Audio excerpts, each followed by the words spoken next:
Welcome to the Last Voyage, a thrilling story of love, courage, and survival against one of nature's deadliest forces. Follow Ikemi, Max, and Hiru as they face the terrifying power of Hurricane Irene, a storm that tests their strength, their choices, and their bond. Chapter 1. A Choice Between Two Worlds. September 9. It was a bright September day in Miami, Florida. On the wide white beach of Key Biscayne, the sun burned down on the sand. A young woman in her early 20s lay close to the water. She was beautiful but looked sad. Her long black hair fell across the book she was reading. From time to time, she lifted her eyes and looked up and down the beach. At last, she closed the book, put it in her bag, and sat up. Again she gazed along the beach with a troubled face. "I can't tell him. I just can't," she whispered. The sea was calm, flat, and clear. The heat was heavy. It was too hot to work, too hot to meet friends in Miami, and too hot to stay indoors. The wide green streets of Key Biscayne and the parking lots of tall white apartments were almost empty under the burning sun. Most people were at the beach. Groups of friends talked, laughed, and listened to music. Some played ball games, while others ran into the sea to swim. Families rested under palm trees, mothers watching their children splash in the shallow water. At the far end, across the water, Miami's tall buildings rose against the bright blue sky. A narrow path ran between the high apartment blocks, joining the beach to the streets. Down the path came a tall, handsome man, about the same age as the woman. His t-shirt and jeans showed his brown skin from hours in the sun. He stopped under the palm trees and looked out. "Ikemi!" he called. "Max!" The woman jumped up and waved. "I'm here!" Max smiled, waved back, took off his shoes, and ran barefoot across the sand. He sat beside her and leaned in to kiss her. "Max, don't. Don't kiss you? Why not? What's wrong?" Ikemi turned away. "I'm sorry, Max. There's something I must tell you. I wish I didn't have to." "What is it? Tell me." She picked up a small stone. "It's my father," she said slowly. "He doesn't want us to go on. He says we're getting too serious. He says, I must stop seeing you." "Stop? He can't say that." Max looked shocked, but Ikemi kept turning the stone in her hands. "Why, Ikemi? What's wrong with me? What have I done?" "It's not you," she said softly. "It's who you are. You're American. My father doesn't want me with an American. He says there are too many differences between us Japanese and Americans, how we live, how we think." "That's crazy!" Max cried. "Your mother was American. He married her, didn't he? How can it be fine for him but not for you?" Ikemi shook her head. "I don't know, but he won't change." "Do you agree with him? You were born here, you grew up here, you went to American schools. You're American too! You don't always have to obey him." "You're wrong, Max. I'm not free. My father raised me alone after my mother died. I can't go against him." Max's voice grew quiet. "But what about me? What about us? Will you let him choose who you marry? Is his opinion more important than love?" Ikemi did not answer. She could not bear to see the pain in his eyes. "I'm sorry, Max," she whispered. Before she could say more, Max stood up and walked away.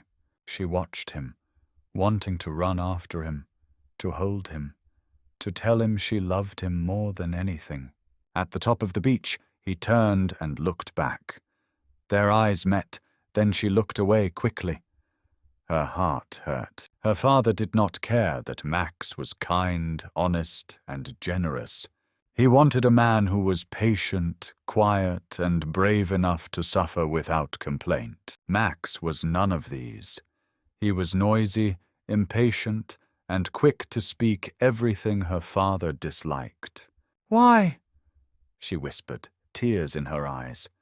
"Why must I choose between them?"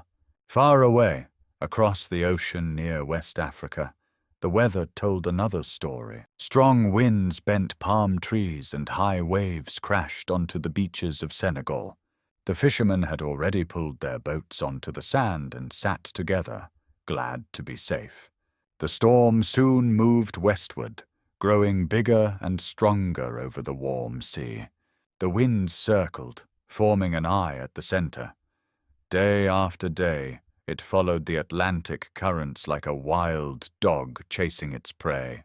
By September 13th, the storm's winds screamed at 120 kilometers an hour. A hurricane had been born. The forecasters named it Hurricane Irene. It raced across the ocean toward America, pushing before it a massive wall of water, 8 meters high, ready to destroy all in its path. Chapter 2. Warning from the Ocean. September 16. The Wing School of Flying stood not far from Miami. Max had been learning there for almost a year. Since childhood, he had always wanted to fly. He loved the wide, open sky. As a boy, he often watched the clouds by day and the stars at night. At Christmas, while other children asked for toys, Max only wanted books about the stars and a telescope to see them better. He spent many nights on the beach, studying the stars and learning their names. When his friends played tennis or went sailing, Max stayed home to study hard. He needed excellent grades to enter flying school, and his effort was rewarded. He finished high school at the top of his class, and the flying school accepted him at once. At last, after years of looking at the sky, Max could fly into it. To him, it was like entering a new, untouched world. But now Max felt miserable. Even the thought of his next flying lesson gave him no joy. During lunch, he sat in the school cafeteria staring sadly out of the window at another sunny day. He could not stop thinking about Ikemi. He thought she liked him, maybe even loved him. But suddenly she had ended everything. Her father meant more to her than he did, and that thought cut deeply. Max told himself the best thing was to forget her and continue with his life, but he could not. Every minute she was in his mind, and every memory hurt him. One of his instructors, Ross Peters, sat down beside him. Ross liked Max very much. He was one of his best students, serious, clever, hard-working, and quick to learn. Everyone at school respected Max. If anyone needed advice, they turned to him. Ross looked at his unhappy face and tried to cheer him. "What's wrong, Max? Not hungry?" he asked. Max shook his head. "No, sir, not today." Ross studied him for a moment. "Anything I can do?" Max forced a smile. "Thanks, but no, I'll be fine." Ross began his lunch, but he had never seen Max so downhearted. "Did you hear about the hurricane out in the Atlantic? They say it's a strong one." "Yeah," Max replied. "I heard something on the radio." "I once flew a hurricane hunter," Ross said. Max's eyes widened. "You flew one of those? A plane that chases hurricanes? That's incredible! What's it like?" Ross thought for a moment. "Well, it's more exciting and scarier than the biggest ride at Disney. You fly straight into walls of wind moving at up to 200 kilometers an hour. Inside, the winds go up and down, like elevators in tall buildings. But when you get into the eye of the hurricane, it's amazing. No wind, the sky is blue, and the sun shines. Hard to believe there are deadly winds all around you." He glanced at his watch and stood up. "By the way, are you free after school? I'll be working on my seaplane, the Manatee. I'm painting her now and hope to finish by the end of the week. I could use a hand." Max brightened a little. "I'd love to help, sir. I'll come after school." Just then, the music on the cafeteria radio stopped. Everyone went silent to listen to the weather forecast. And now a hurricane warning. Hurricane Irene, with winds up to 260 kilometers an hour, is moving toward Cuba. Antigua, Nevis, Puerto Rico, the Dominican Republic, Cuba, and the southern coast of Florida are under hurricane watch. The announcement ended, and the room filled with noise. A hurricane! Wow! Do you think it will hit us? Should we leave? One student asked. I don't think so. Ross answered calmly. We get up to 30 hurricane warnings each year, and most of the time, nothing happens. Hurricanes change course often. It's hard to predict where they'll go. I don't think this one will reach us. Meanwhile, in a small Key Biscayne apartment, Ikemi was listening to the same warning. She switched off the radio and looked troubled. Her father had gone fishing the night before, as usual alone, carrying only a cooler of beer and some bread. She often tried to give him fruit, cheese, or cookies, but he never wanted them. Hiru was an excellent fisherman. He always returned after 1 or 2 nights with his cooler full of fish. Ikemi, sushi for lunch! He would shout when he came home.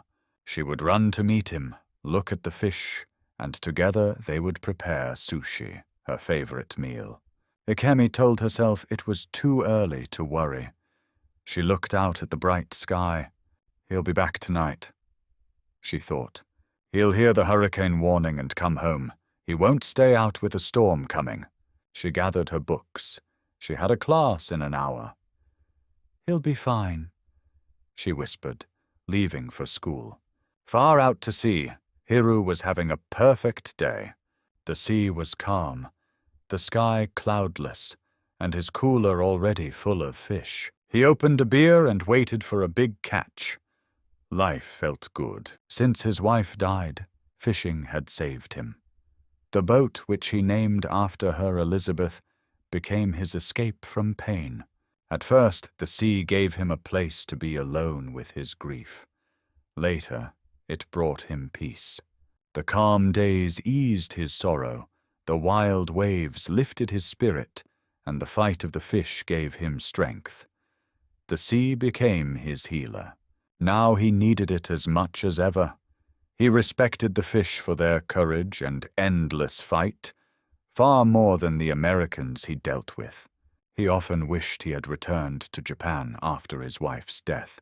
But Ikemi loved Florida, spoke English better than Japanese, and disliked Tokyo's crowded life. She was like a free fish, and he wanted her to stay free. So he stayed in Florida for her. He opened another beer, glanced at his watch. It was nearly time for the forecast, but his line suddenly pulled. A big fish. Excited, he fought it, forgetting all about the radio. Chapter 3. The First Victims, September 17th. The beautiful island of Antigua was the first place to feel the power of Hurricane Irene. The people had heard the warnings. They had lifted their boats out of the water and tied them to the ground. Heavy wooden shutters covered their windows to stop the glass from breaking. Families filled their cars with gas, stored water in their bathtubs, and bought so much food that the shops soon ran out. They knew that gas stations might be destroyed, and fresh water might not be available for days. People living near the shore packed their valuables. Children and pets locked their houses and went to stay with relatives or friends in safer parts of the island. Tourists were unhappy when their hotels were closed, but they were taken to places higher up the island, away from the storm waves. A group of 20 Americans on a sailing holiday also knew about the danger. They brought their 40-meter yacht, Wave Dancer, into Nelson's dock and tied it firmly to the jetty. They looked for a hotel, but all were shut. With no other choice, they stayed on the boat, believing it was large and heavy enough to be safe so close to land. But when the hurricane struck with winds of 250 kilometers an hour, the huge storm wave broke the ropes like threads. The Wave Dancer lifted high like a toy, turned over and crashed down again, breaking into pieces like an egg dropped on stone. All 20 people on board died. That night, Ikemi could hardly sleep. Her father still had not returned. Early in the morning, she put on a sweater and looked out. The sky was grey. The palm leaves moved in the rising wind, and the air felt colder. She turned on the radio. Hurricane Irene hit Antigua last night. Over 40 people are dead. Many coastal towns are destroyed, and thousands are homeless. Winds have reached 274 kilometers an hour. If Irene continues on its path, it will strike the Dominican Republic, Cuba, and then Florida within 48 hours. Residents in coastal areas should leave immediately. Ikemi's heart filled with fear. Where was her father? Why hadn't he come back? She tried calling his cell phone, but there was no answer. Maybe he's back at the marina, she told herself. She rushed out, drove through Key Biscayne, and reached the marina where he kept his boat. But when she looked, the place was busy with people removing their boats from the water. Her father's boat was not there. He was still out at sea. I'm sure he'll hear the warnings and return soon, she whispered as she drove back slowly. But in truth, she was not sure at all. She knew he often fished without turning on the radio. Meanwhile, Hiru had noticed the weather changing. The once blue sky was covered with dark clouds, and the wind grew stronger. He thought about heading home, but the fishing was too good. The cooler was full, and he kept catching more. He told himself he was not far from the coast and could return within hours. By afternoon, the sea became rough and the sky darker. At last, he decided it was time to leave. He packed his gear and tried to start the engine. It coughed, then died. He tried again and again, but it would not start. For an hour he checked everything he could think of, but nothing worked. He realized he had to take the engine apart and clean it, which would take hours. He tried calling Ikemi, but his phone had no signal. Wrapping himself in a jacket, he made coffee and began working on the engine. It would be a long, hard night. On the island of Nevis, Elaine Bridges felt safe in her new 7th-floor apartment. She had left behind the poor, crowded village of her childhood, and now lived in comfort with her husband Rick, a school principal, and their newborn twin girls. As Rick struggled to fix storm shutters on the balcony, Elaine tried to calm him. But the hurricane struck with terrible force. The building shook as if hit by a train. Rick almost got blown away but managed to crawl back inside. "Quick! The windows are going to break! Get the babies into the bathroom!" he shouted. Elaine carried the twins into the small, windowless room. The 3 of them sat on the floor as Rick locked the door. The sound outside was like a wild animal tearing at the building. Windows broke, furniture crashed, and the lights went out. The bathroom shook as if it too might fall apart. Elaine hugged her babies tightly and screamed, "Rick, we're going to die!" Chapter 4. Race Against the Hurricane. September 18. Ikemi slowly turned off the radio in her apartment and sat down. Another warning had just been given. The hurricane was now less than a day away, and still her father had not returned. Fear filled her stomach. A storm with winds of 274 kilometers an hour could destroy anything. And what would happen to her father's small fishing boat if it met an 8-meter wave? The sky was growing darker, and the wind stronger. Why wasn't he back? Was he hurt? Had the engine failed? She could only guess, and every thought frightened her more. She grabbed some clothes, rushed outside, and drove to the marina. The roads were crowded with people leaving the island, hoping to stay away until the danger had passed. At the marina, nearly all the boats had been lifted out of the water and tied down. A worker was securing the last one. He stopped to look at her. "Miss, you shouldn't be here. You need to get somewhere safe. A hurricane is coming."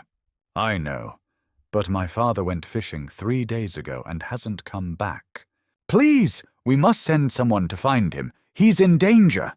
The man shook his head. "No one will go out there now. Every boat is out of the water. Your dad has a radio. He'll have heard the warnings and gone someplace safe. Maybe Boca Raton. He'll be fine." "Can I use your radio to call him?" she begged. "If you want, but hurry. I'll be locking up soon." Ikemi ran to the office and grabbed the radio. Elizabeth, this is Biscayne Marina. Over." Silence. She tried again, but there was no reply. The empty sound made her feel worse. She walked slowly back to her car. The sky was darker, the waves rougher, and the wind stronger. Just then her cell phone rang. "Daddy? Daddy, is that you?" she cried, but it was Max's voice. "No, Ikemi, it's me. Are you all right?" "No, my father is still out at sea and no one will help him. The hurricane's almost here. I don't know what to do." "Where are you?" Max asked quickly. "In the marina." "Stay there. I'll come in 10 minutes. We'll find him." Ikemi hung up, buried her face in her hands and cried. Moments later she heard a motorcycle stop beside her car. It was Max. She ran to him and hugged him tightly.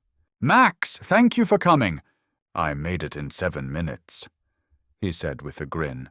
"Good thing I've got a bike. The roads are blocked with traffic. Come on, let's go." "But where?" she asked. "To find your father." She didn't question how. She just climbed onto the bike behind him, held on, and rested her head against his back. The main road was jammed with cars, buses, and trucks. Families tried to escape, but traffic had stopped. Some people shouted angrily. Dogs barked from inside cars, and a police helicopter circled above. Max slowly weaved the motorcycle past the lines until they reached the flying school. It was empty. "Wait here!" he shouted. He ran inside and returned with keys. They rode down a narrow road behind the school until it ended at a small beach. At the end stood an old wooden jetty, and beyond it floated the manatee, an old worn seaplane. "Meet the manatee," Max said proudly. Ikemi stared. "That thing can fly?"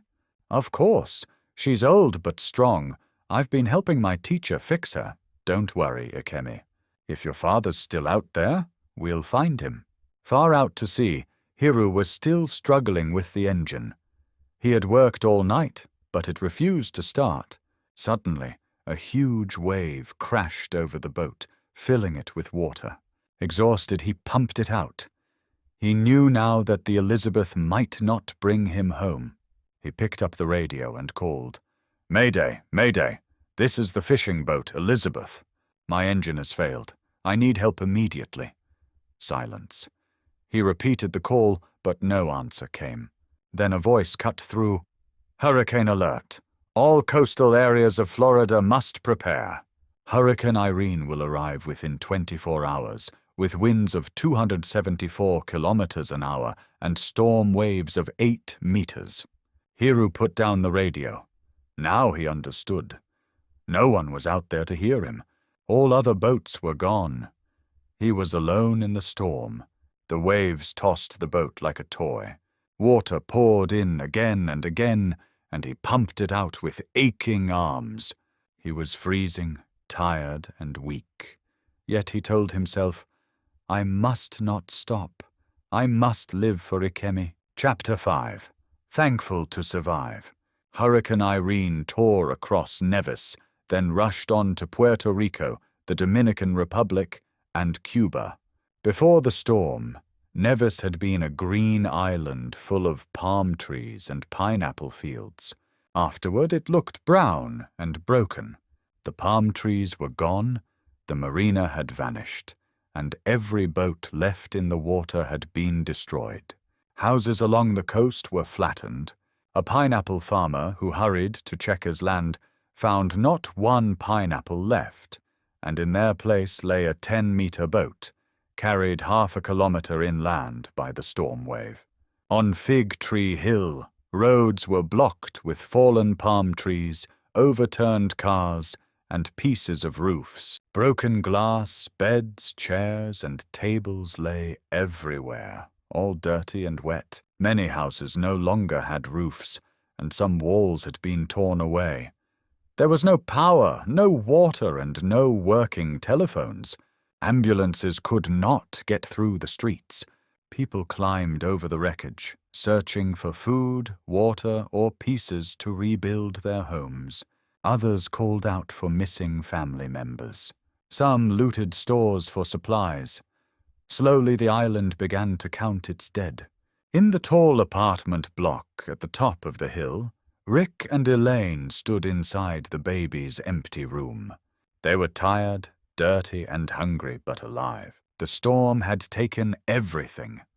Glass covered the floor, and water soaked the carpet. The colorful curtains, painted chairs, cupboards, and little beds were all gone. In the living room, the furniture lay broken. In the kitchen, every plate and cup was smashed.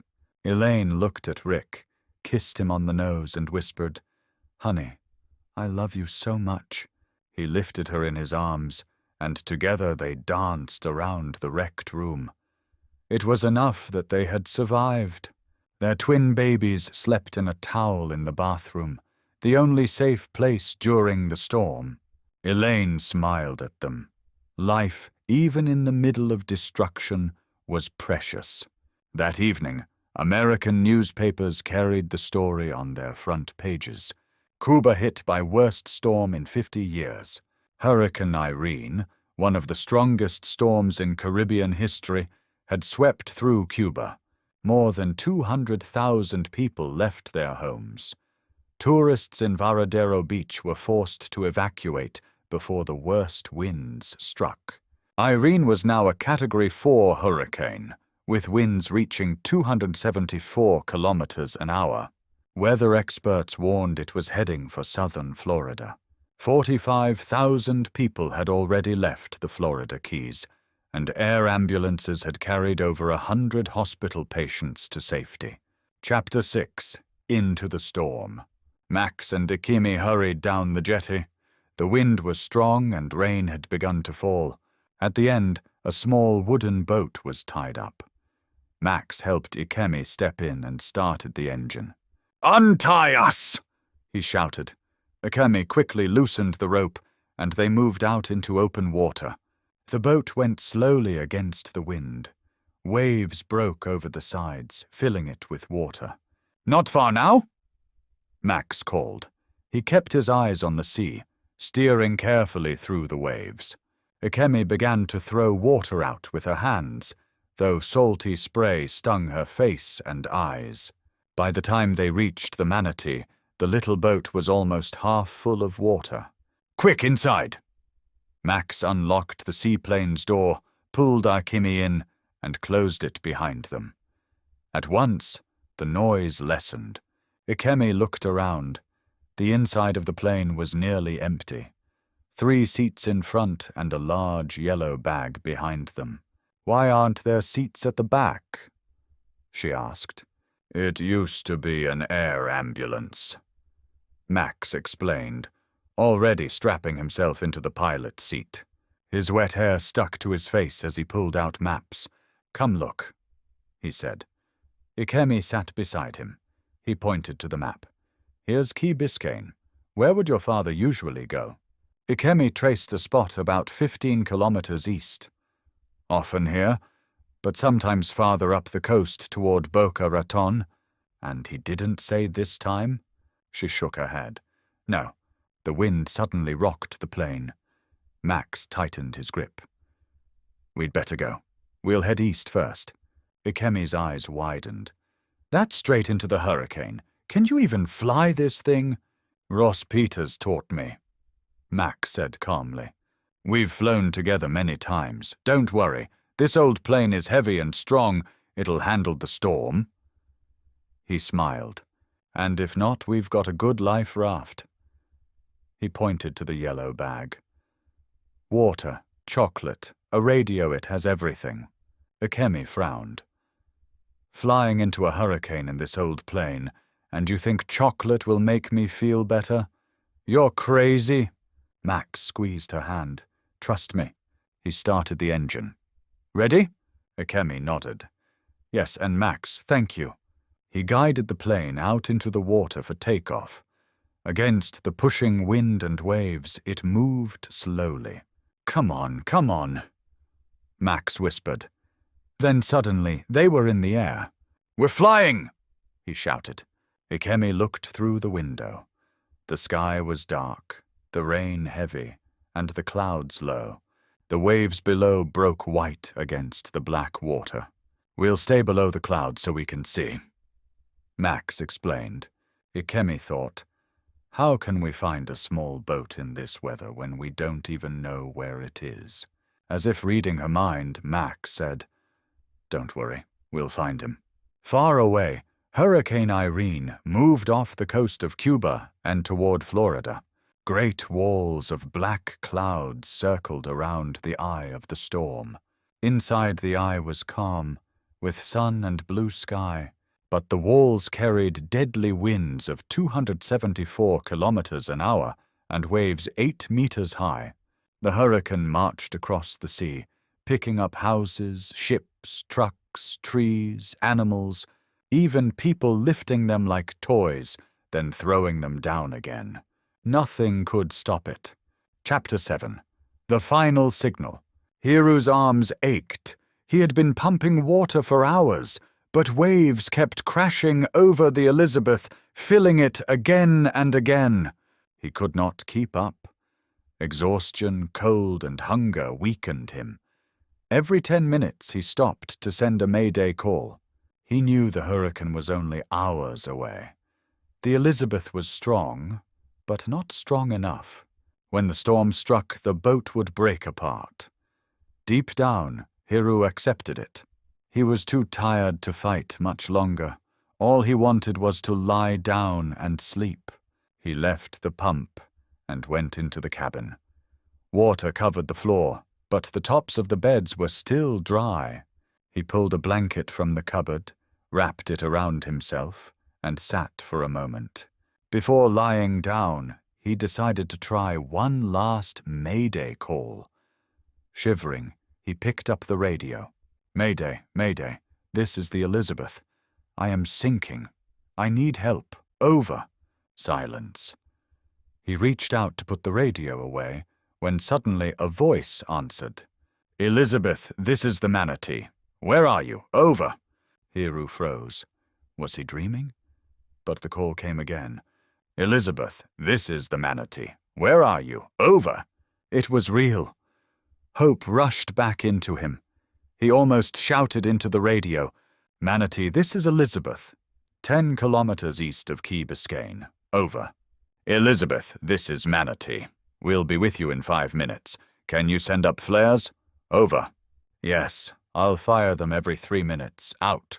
Throwing off the blanket, Hiru grabbed a box of flares and stumbled onto the deck.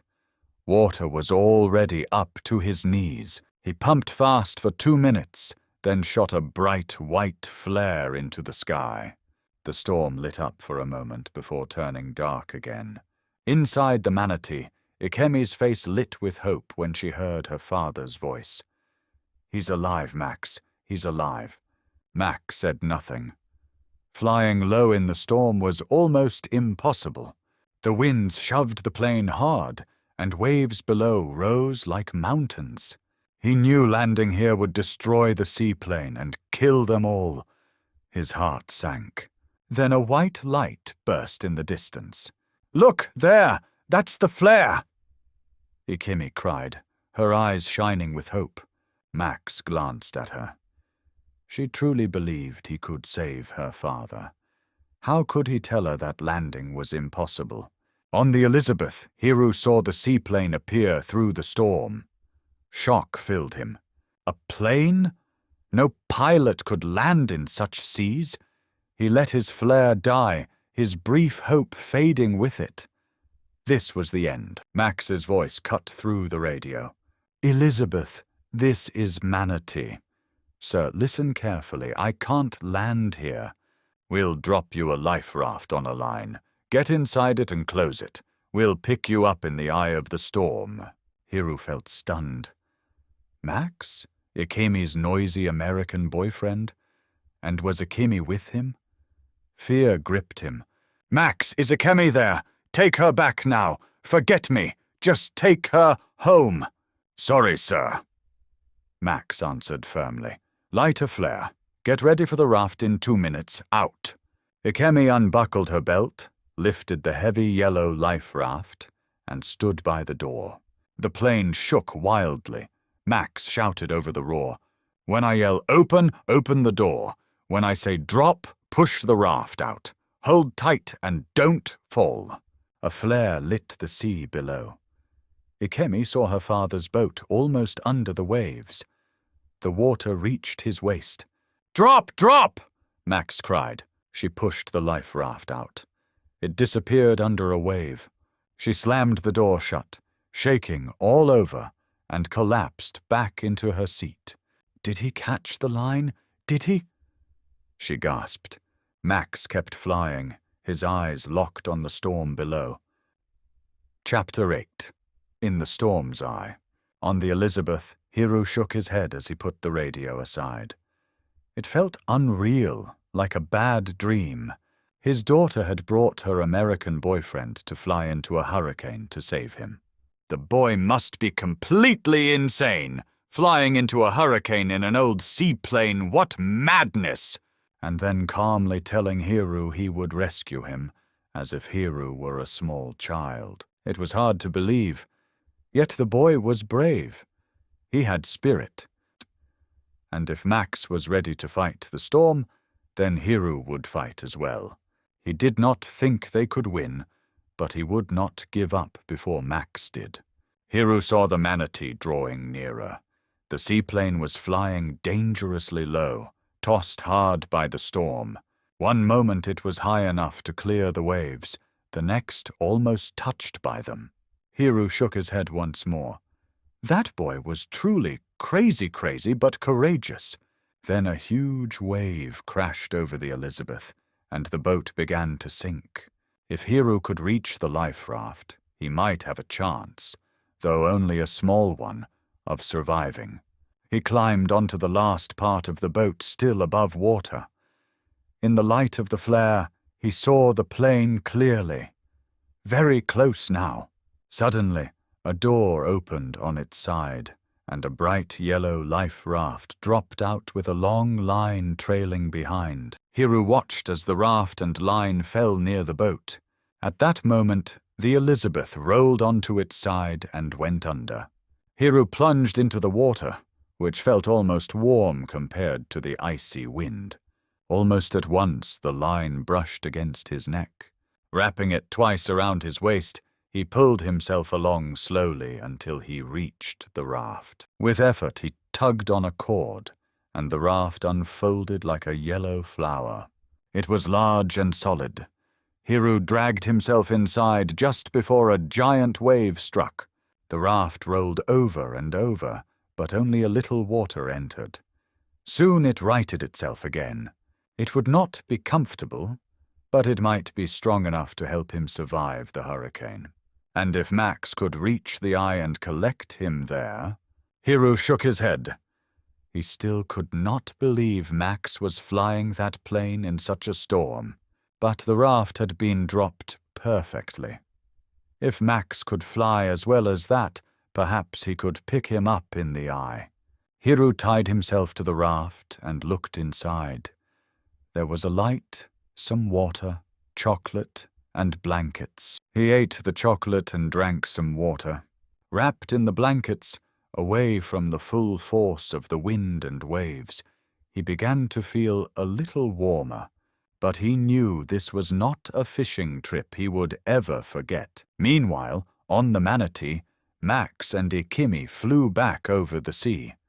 They could no longer see the Elizabeth nor the raft. The flare still burned above them, but the water below looked empty.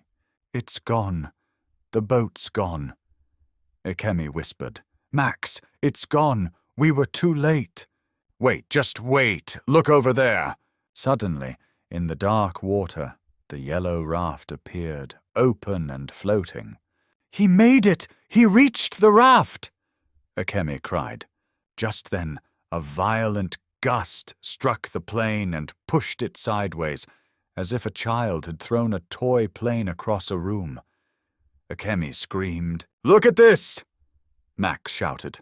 "The wind speed has jumped to 250 kilometers an hour in the last 90 seconds. We've hit the hurricane." A powerful updraft lifted the plane sharply. The altimeter shot from 200 meters to 1,300 meters in seconds. It felt like being in a giant elevator rising at top speed. Then suddenly the plane dropped like a stone. 1,000 meters, 800, 600, 400. Ikemi stared at the altimeter as the numbers fell so quickly. "Max, can't you stop it? We're going to crash into the sea."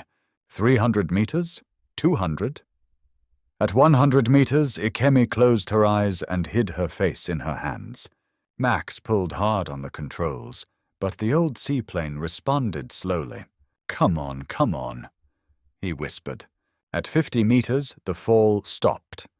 At last, Max leveled the plane and brought it back up to 200 meters.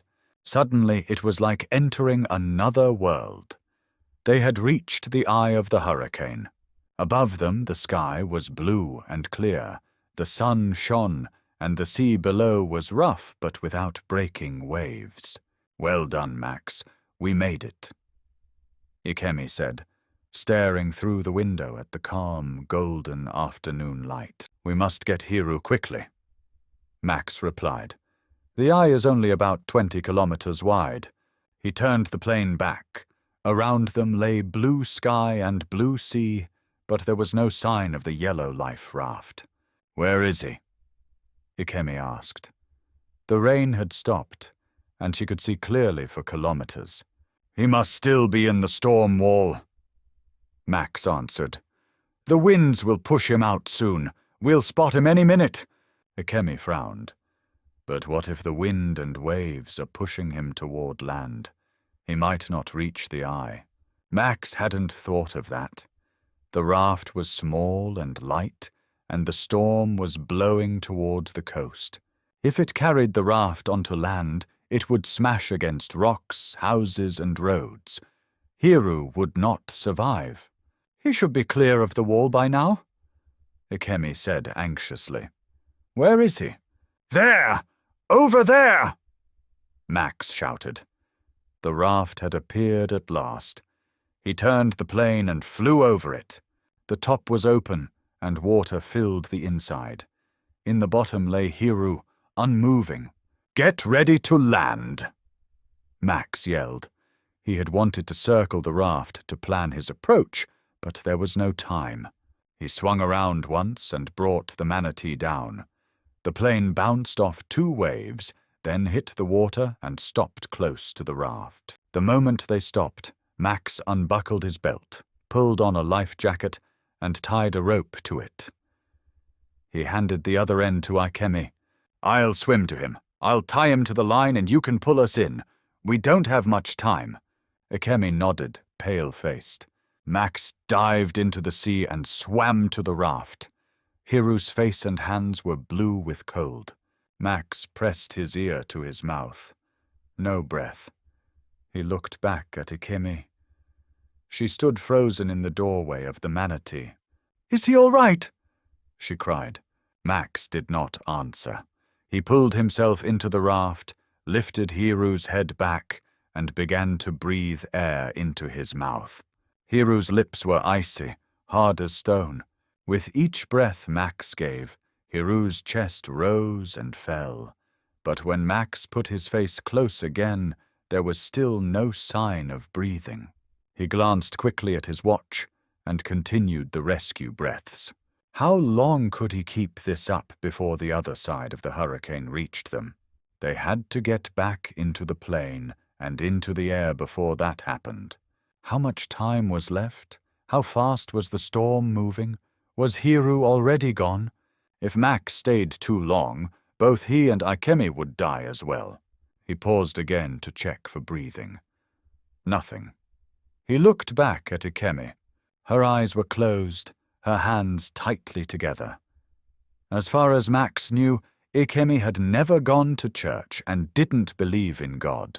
But right now he didn't think he had a choice. He either brought her father back, or they would all be lost when the storm closed in. What he could not do was hand Ikemi the lifeless body of her father. He bent down and started breathing into Hiru's mouth again. "Max, the storm's close! It's coming!" Ikemi shouted. Max could already hear it.